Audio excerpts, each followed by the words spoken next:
How's it going, guys? This is Daniel, and today is going to be a little bit different of a video. So what we're going to be doing is I will play a rapid game on chess.com, and if I win, then nothing happens. If I win or draw, nothing happens. But if I lose, then I have to punish myself. So what I'm going to do is I'm going to spin a wheel, and there are going to be like 5 different punishments, and whichever punishment I land on, I'm going to have to do. So, we'll probably be doing these types of videos in the future, so there will be more punishments in the future. So if you have any suggestions, feel free to let me know. And I think with that said, I'll explain more details later in the video. So just have a great time watching this video and my potential punishment, and I'll see you on the other side. Here's the list of random punishments. Some of you recommended them. Some of them I just thought of myself.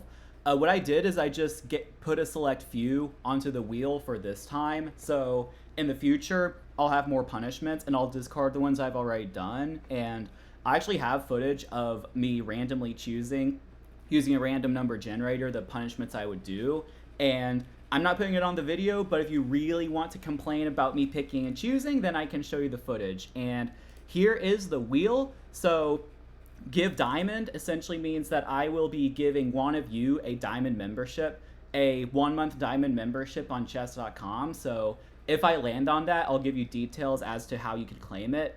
Change my profile picture. So I'm going to be changing my profile picture to something goofy, only for 24 hours, I believe. Yes, so I'll change my profile pic to this if I land on it. So rated simul with 10 plus players, and that's a risk for me because it's very hard to play like 10 games at a time, let alone rated, so that's going to be a challenge. Gift 100 bits to our friend Logan, or a shot of soy sauce, and that will be an extra whammy because I don't have soy sauce on me, so if I land on that, I'm going to have to go to the store and buy it. Let's go. Alright, we get Mickey 2097, they play d4, we'll play d5. So this game is higher stakes than normal games because if I lose, I have to spin the wheel. So we'll just take back. So bishop f4. We need to play c6 here. Prevents maybe some knight b5 funny business, and also lets me maybe play queen b6 just comfortably. So see what they do. So that bishop d3 can get met with just trading. That's the idea behind bishop f5. And once again, they're sort of in the tank. So especially with a potential punishment on the line, we will have to try to exploit our time advantage in whatever way we see fit. We'll trade pretty quickly, go knight d7. I guess knight d7 first wasn't necessary, but the idea is to, kind of limit the effectiveness of knight e5, because then we could just trade it. But honestly, having developed either knight would have been fine. It is the opening, and they've used up over 30% of their time already. Yeah, videos like this are definitely when editing will be key, because I don't want to just leave you with seconds of just awkward silence. So I'll edit out some of the, just non-thinking moments or whatever. Not non-thinking, but, just like non-moving moments, and we'll just try to get you important moves that lead to the conclusion of whether I have to spin the dreaded wheel or not. We'll go rook e8. No particular reason I did that, but we could be fighting for the e4 square in the near future. And also, if I lose this game, I go below 2,000 rapid, so it is kind of a big deal both ways. We need to win or draw. And remember, a draw I do not have to spin the wheel for a draw. But a loss, that is coming. Okay, so they play rook ab1. They're trying to go for some minority attack, and I'm trying to remember exactly how we need to meet it. Yeah, because the whole point behind the minority attack is to try to provoke weaknesses on the queen side, and they may not be doing that if we execute our plan properly. So my idea is to take and play b5. My only true weakness would be on c6, which can easily be defended with the rook. Although now that I think about it, maybe rook c8 wouldn't be best, because after a3, b4, the a file will be open, so I'd probably play like queen b6, after b5, so that I can keep my rook on the a file. That's what I'm thinking about right now. Okay, they go knight e5. Now if I take, they could play bishop takes, they could also play pawn takes to force my knight out of f6. I don't think I'm really worried about that. I'll just go knight d7 with the possibility of going knight c5. And yeah, I'm not really worried about this position. We'll just take. We'll go knight d7. They definitely have the capability to play quick. I mean, they pre-move d takes e5, so, you know, kind of shows that they can play quickly, but in some instances they are choosing not to. And yeah, I like knight c5 as a potential plan. Also, this pawn could be kind of weak, you know, queen c7. I mean, taking it actually would be dangerous because of the pin, but, you know, we could get away with it, I think. Okay, so they play e4. That's a good move. Or sometimes I say that, and I kind of assume that's a good move. But here, I like knight c5. Honestly, we'll just see what white does here. They have to move the queen, obviously, and then we'll just calculate from there. But I guess after queen e3, d4, they could put a rook on the d file, but I think I would take and, like, take f2 with check or something like that. But they play queen f3, which also gets the job done. What I'll do, I'm thinking of just taking here and then just maintaining the tension. So playing a move like queen b6, you know, if they take, we'll take with our bishop. That's totally fine. And just maintaining the pressure for the most part. I don't really want to allow this. I mean, they're straight up threatening to win a pawn, I guess. And so I think, yeah, d4 would be good, I feel like. But I think just rook d1 is fine for them. I mean, maybe I have d3, but I don't know. I think we'll just take. We'll just snap it off.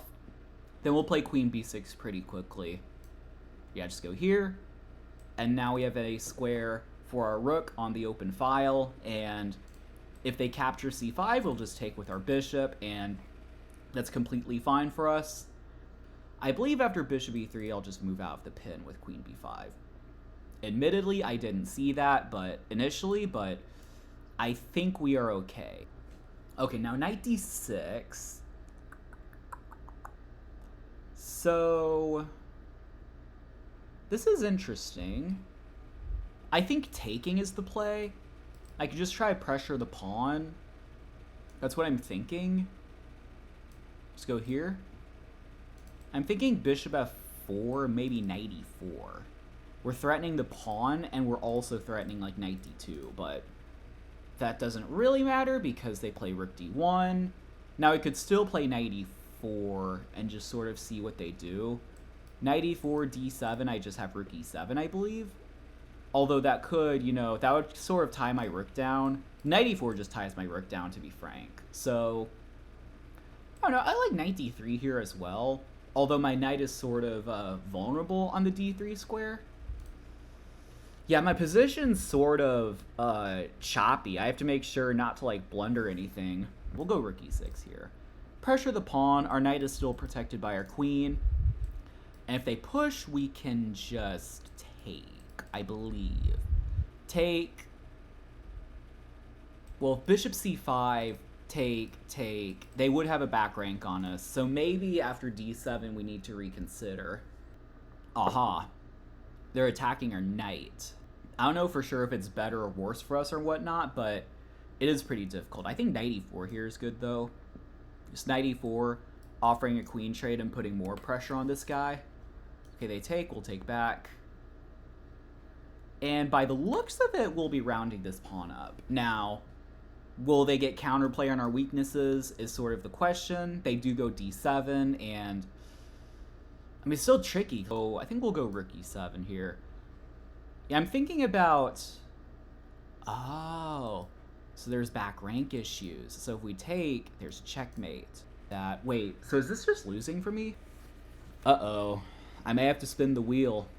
Well, knight f6, rook c8, we could take d7. No, wait, knight f6. Knight f6, rook c8. I think we take d7 with the rook. Well, no, there's rook takes d8. That's always what's annoying. I don't know, guys. I think we blew it. I mean, I have to, like, do something, like play f6, so rook c8. No, I'm gonna have to spin the wheel. I mean, I appreciate, like, being able to give out the content, but, you know, it's like, I'm gonna look so stupid if there's something that holds here. I don't think there is. And let's see. Is this losing for me? Yeah, it's completely losing. Okay, let's see first.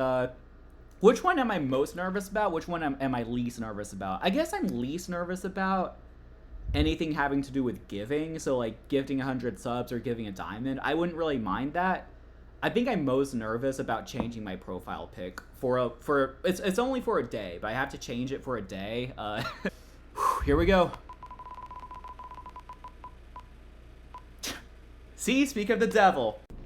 Well, if you made it this far, then I decided not to put the profile picture change on recording. However, if you're watching this within 24 hours after I posted this, then you'll be able to go to chess.com and see my profile picture. So yeah, I'll have to suffer the consequences, answer questions for 24 hours, but I had a good time making this video, so feel free to give me suggestions for the future. What should I spin in the future? And I think with that said, we will end the video here. So just have a great one. Just feel free to like, comment, and subscribe, and I will see you next time.